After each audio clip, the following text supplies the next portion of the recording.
we need to talk about one of the darkest chapters in human history. We're going to unpack how Germany, a nation of poets and thinkers, could descend into an absolute nightmare in the years leading up to World War II. It's a tough story for sure, but it's one we have to understand. 6 million. Just let that number sink in for a second. 6 million European Jews murdered by the Nazi regime and its collaborators. Most of them died in the gas chambers of death camps, were shot in mass executions, or just starved to death in ghettos. It's a scale of destruction that's, well, it's almost impossible to wrap your head around. And that quote right there from a survivor really gets to the heart of what we're talking about today. Our minds just can't process it. So the question is, how did this happen? How could an entire society get to a point where this was even possible? Let's try to unpack it. To really get what happened, you have to look at Germany after World War I. This wasn't a stable, happy country that just suddenly went evil. No, this was a nation on its knees, absolutely desperate for a savior. I mean, the collapse was just total. For about 14 years, Germany was in a state of chaos. The Great Depression hit them unbelievably hard. Between 1929 and 1932, the country's entire economic output dropped by 40%. Think about that. Half the country was unemployed. People saw their life savings turn to worthless paper because of hyperinflation. The government was a mess, and people were genuinely terrified. And right into that chaos, into that despair, steps Adolf Hitler. To a nation that felt completely broken and humiliated, he made a very simple, very powerful promise. I will restore Germany. I will make you proud again. In a time of total confusion, he was the only one who seemed to have a plan.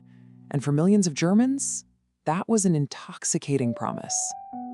But here's the thing, Hitler's power wasn't just about jobs and the economy. It was built on a really sophisticated propaganda machine and a deadly ideology that pointed the finger at one specific group for all of Germany's problems. Hitler put a guy named Joseph Goebbels in charge of a brand new ministry of propaganda. And Goebbels, well, he understood the power of modern media like no one else. He had 1,300 agents controlling every newspaper, every radio station, every movie. He carefully, systematically built this myth of Hitler as Germany's savior, using brand new film techniques to make people feel like they were part of something huge, something historic. Now, it's crucial to understand that Nazi anti-Semitism was something different. It was something new and far more dangerous.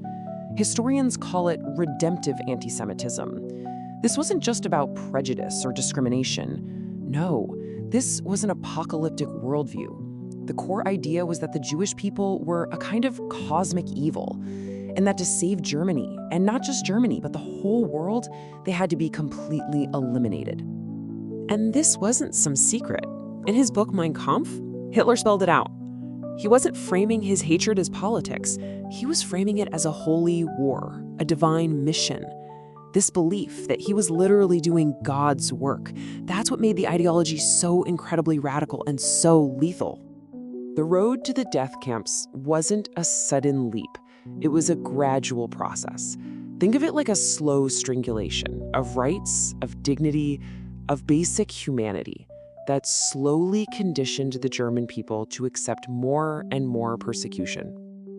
You can see how this normalization of hate just built on itself, step by step. First, there were boycotts of Jewish businesses. Then came the famous book burnings, a big public show to cleanse Germany of Jewish ideas. By 1935, it was common to see Jews being publicly humiliated and beaten in the streets. And then came the Nuremberg Laws, which made all this hatred the law of the land. Each step just made the next one seem a little less shocking. You have to imagine what this was like for Germany's Jewish community. Many of them were deeply integrated into society. Their families had lived in Germany for centuries. They were war heroes, scientists, artists. They thought of themselves as Germans first and Jewish second.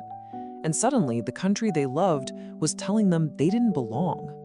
It was a devastating betrayal. And the Nuremberg Laws were the engine of that betrayal. What's so chilling is how cold and bureaucratic it all was. They brought in lawyers and doctors to define who was a Jew based on the blood of your grandparents, not your religion. So converting to Christianity did nothing.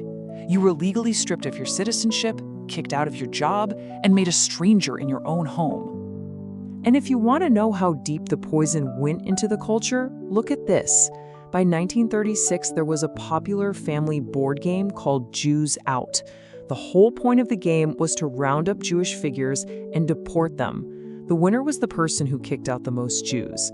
This wasn't just state policy anymore, it had become a national pastime, a game for kids. As the 1930s dragged on, things just kept getting worse. But right when the need to escape became an emergency, the doors to the rest of the world started slamming shut. It's the question everybody asks, right? If things were so obviously terrible, why didn't more Jewish people just pack up and leave Germany? Well, the answer is just tragically complicated. Leaving was next to impossible. For one, there was this deep emotional connection. Germany was their home. Then, the Nazis made sure you couldn't leave with any money. You had to give up all your property, all your assets, just to get an exit visa. So you'd arrive in a new country with nothing. Plus, if you were a lawyer or a doctor, your skills didn't transfer. And finally, the whole world was in the Great Depression. Nobody wanted to take in a bunch of penniless refugees. This all created a terrible psychological trap. You see, the pessimists, the ones who saw the writing on the wall, they got out early if they could. It was the optimists who stayed. They just couldn't believe that the country of Beethoven and Goethe would fall into such barbarism. They kept thinking, this has to pass. And that optimism, that faith in their country, turned out to be a fatal mistake. The failure of the international community was just staggering. In 1938, 32 nations met at the Evian Conference to talk about the Jewish refugee crisis. And you know what they did? A lot of talking. Country after country stood up and made excuses. Australia said it didn't want to import a racial problem. Canada's position was famously, one is too many. The world looked on, expressed its sympathy, and did almost nothing.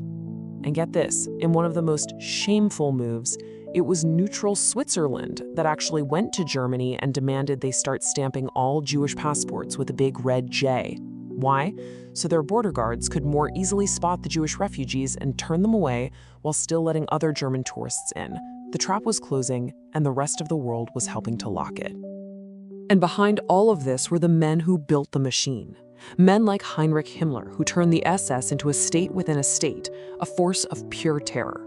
Or his deputy, Reinhard Heydrich, a brilliant, highly educated man who was the cold, calculating planner of the genocide. And then you had Adolf Eichmann, the ultimate paper pusher, the bureaucrat of death who perfected the system of deportations with terrifying efficiency. These weren't just street thugs, they were the architects of horror.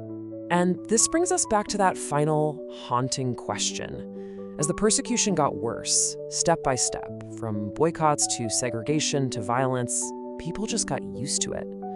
The line of what was considered acceptable just kept moving until the absolutely unthinkable became normal. So the question this history leaves for us isn't just about them back then, it's about us right now. Where do you draw the line? At what point do you say, no more? This I will not accept.